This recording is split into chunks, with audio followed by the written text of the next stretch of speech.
Okay. 1, 2, 3, go ahead.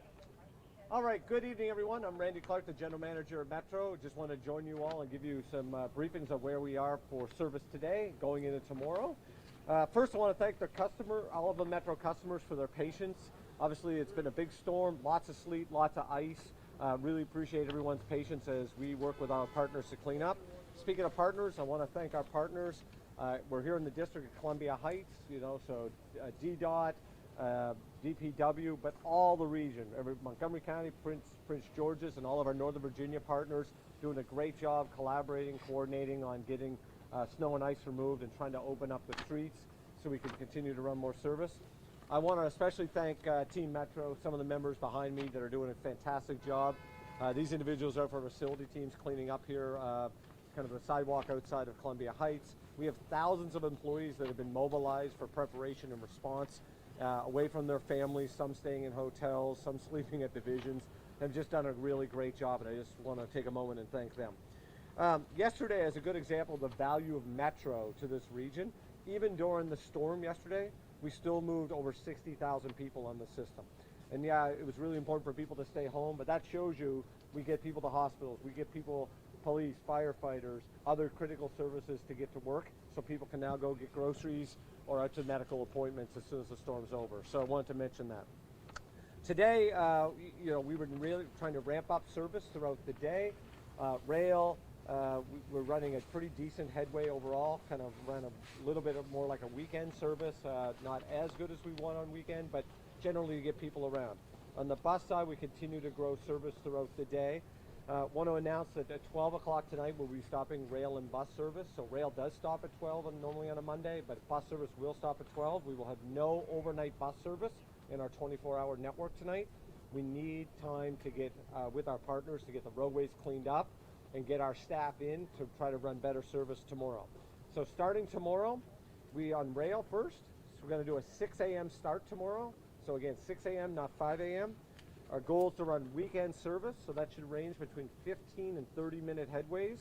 And as service day kind of ramps up, we will increase that service. So big thing for us is going to be the road conditions to get staff in to be able to staff trains, our stations, and safely run trains throughout the day. So expect progressive frequency throughout the day, but we'll start around 15 to 30-minute frequency like we did this morning and ramp up from there.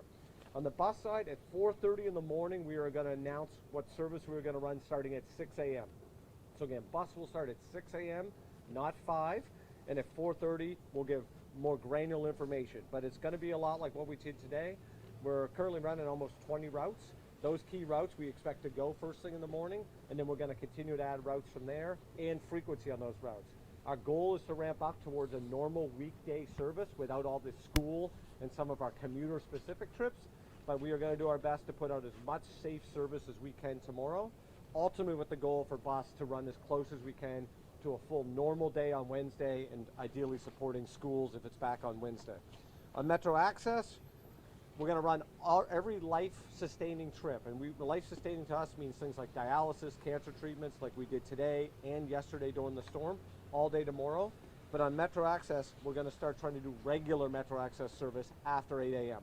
Again, we want to make sure the roads are clear so people can get safely around. Lastly, I want to mention that we'll have free parking tomorrow at our parking ride facilities. We're going to keep the gates up. We still have a lot of snow and ice removal to do, and we want people to safely get in and out as they use the system. I very much encourage people to go to WMATA.com/snow, follow us on Metro Pulse, all of our social media channels, and of course, local media that covers this stuff pretty extensively. So again, thanks our customers for our patience.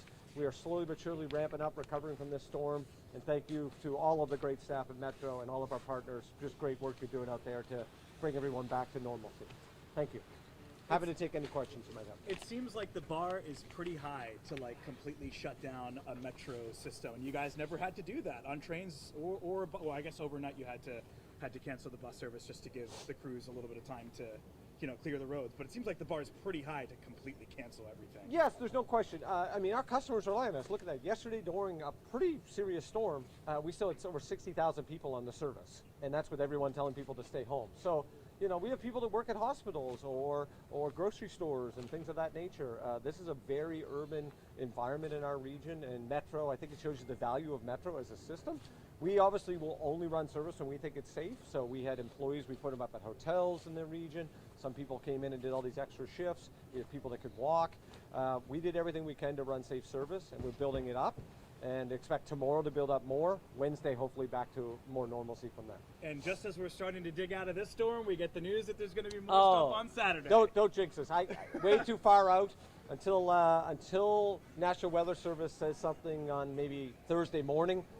You know, I think, yes, we should be prepared, and we'll never stop preparing, and what we're trying to do is move snow in case a storm does come, and then it's clear and we don't have snow on top of snow.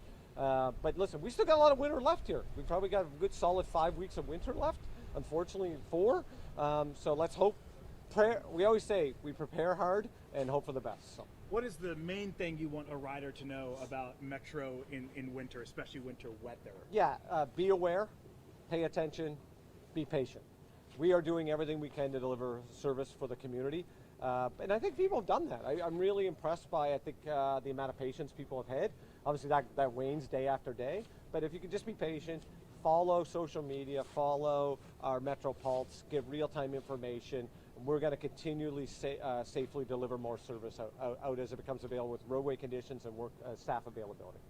Anybody have anything else? Yeah, can you describe the process about de-icing the rails and if there's any concerns with the low temperatures tonight going into tomorrow morning? Yeah, thank you. So we run special, what we call de-icer trains. We actually run polisher trains too that will polish. The idea here is to keep our third rail from freezing. So we'll use a solution very similar that you would have a de-icing of a plane.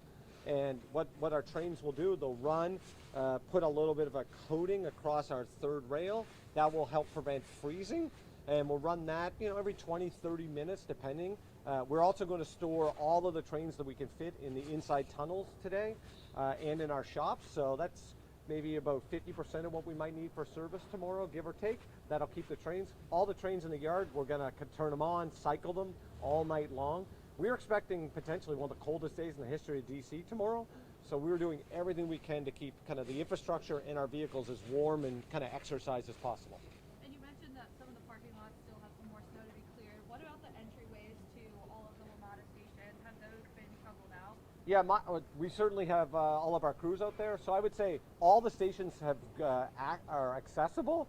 Now the question is, how do we expand that access? So like here at Columbia Heights, our team is doing a really good job. So instead of a small path, we want to get this whole plaza area cleared, especially as we know the ice will build or potential storm next weekend. So some of these stations too are in other jurisdictions or a business or a residential area, and they own part of that responsibility as well. So again, I think the mayor said this really well. Get out, help your neighbors, help your community, look after your piece. We all get through it together. I was ready to put the mics down, but since my hand is frozen here, and Mine too. You just said something that really piqued my interest. You guys park trains in tunnels overnight when it's super cold, so that way they don't bear the brunt of like wind chills and stuff like that. I don't. For sure. A lot of people knew that. So we did that last night, the night before. We're going to store as many trains as possible overnight. So if you went into, say, Metro Center at 2 in the morning, there's going to be 2 trains sitting on the platform, the red line, and 2 downstairs. And we're going to put as many trains as we can. That difference in temperature is the difference of keeping that train warmer. Things like our the air conditioning circulation system, not from the air conditioning, but the circulation system. Right. All of our power circuits, all of those types of things. The other thing it does, it keeps it from getting moisture and ice on the roof of the train, which then can get in. Keeps our doors warmer, and the door systems are our biggest problem probably in this kind of weather. And so, like earlier today, we've been losing trains the last couple days because of door systems. Then we have to take them off the line, thaw them out. They get frozen. Yeah, exactly. So, these are big, complex pieces of equipment. Right. So if your car is really hard in the morning, think about a big train, right? So the more we can put them underground and the more we can put them in shops, that's what we're doing. Interesting. Yep. And remind me how many train sets Metro has in total. We have about 1,200. Well, we have 1,200 rail cars, give or take. Okay. And so that's between 6 and 8 car train sets. So, and we match them on demand. So tomorrow, we know the demand tomorrow will not be normal rush hour service, but we want to run as much safe service as we can because A, it gets people around, and B, we can keep the trains loose, keep everything moving, and then that will be better prepared for Wednesday as well. Thank you, Randy. Okay, thanks guys. Appreciate you being here. Can you pull your mics from my hand, please? I'm not joking. My right hand is pretty frozen. My hands are so